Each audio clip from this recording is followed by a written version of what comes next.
مہنگائی کیا ہے؟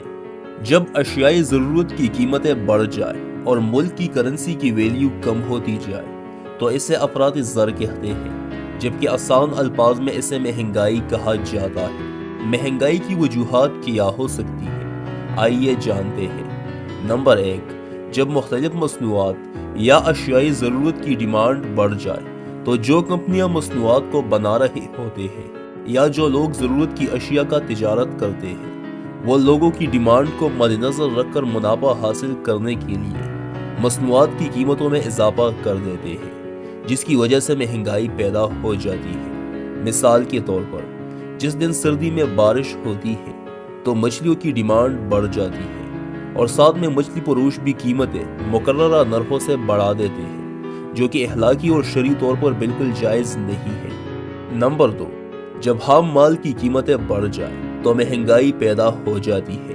خام مال کی قیمتیں تب بڑھتی ہیں جب سیلاب، طوفان وغیرہ کی وجہ سے فصل متاثر ہو جاتی ہے، مثلا چاول، گندم، گنے کی فصل وغیرہ۔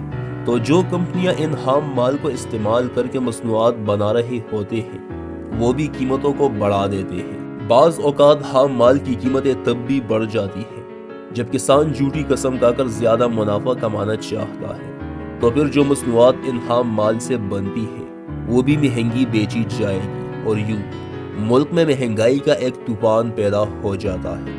نمبر 3، جب حکومت اپنے ملازمین کی تنخواہوں کو بڑھا دیتے ہیں تو ساتھ میں حکومت خسارے سے بچنے کے لیے ٹیکس میں بھی اضافہ کر دیتے ہیں، جو کہ عوام نے ہی ادا کرنا ہوتا ہے، جس کی وجہ سے مہنگائی میں اضافہ ہوتا چلا جاتا ہے۔ نمبر 4، جب حکومت IMF، ورلڈ بینک یا کسی دوسرے ملک سے سودی قرضہ لیتا ہے تو اس قرض کو سود سمیت واپس کرنے کے لیے حکومت ٹیکس کو بڑھا دیتے ہیں اور ٹیکس عوام کی جیب ہی برداشت کرتی ہے۔ نمبر 5، ذخیرہ اندوزی کی وجہ سے بھی ملک میں مہنگائی بڑھ جاتی ہے۔ ذخیرہ اندوزی کرنے والے عوام کی مجبوری کا فائدہ اٹھاتے ہوئے قلت کے وقت میں سٹاک نکال دیتے ہیں۔ اگرچہ ذخیرہ اندوزی کرنے والے بہت منافع کما لیتا ہے لیکن کمائی حرام کی ہوتی ہے، کیونکہ دین اسلام نے ذخیرہ اندوزی سے منع فرمایا ہے۔ نمبر 6، جب حکومت کے اخراجات اس کی آمدنی سے زیادہ ہو تو بھی مہنگائی بڑھ جاتی ہے، اور یہ تب ہوتا ہے جب اعلیٰ قیادت پیسوں کو فضول جگہوں میں استعمال کر رہا ہوتا ہے اور اسراف کر رہا ہوتا ہے۔ اگرچہ عوام میں بہت سے لوگ بھوک سے مر رہے ہوں لیکن یہ لوگ عیش و عشرت کی زندگی ہی گزاریں گے۔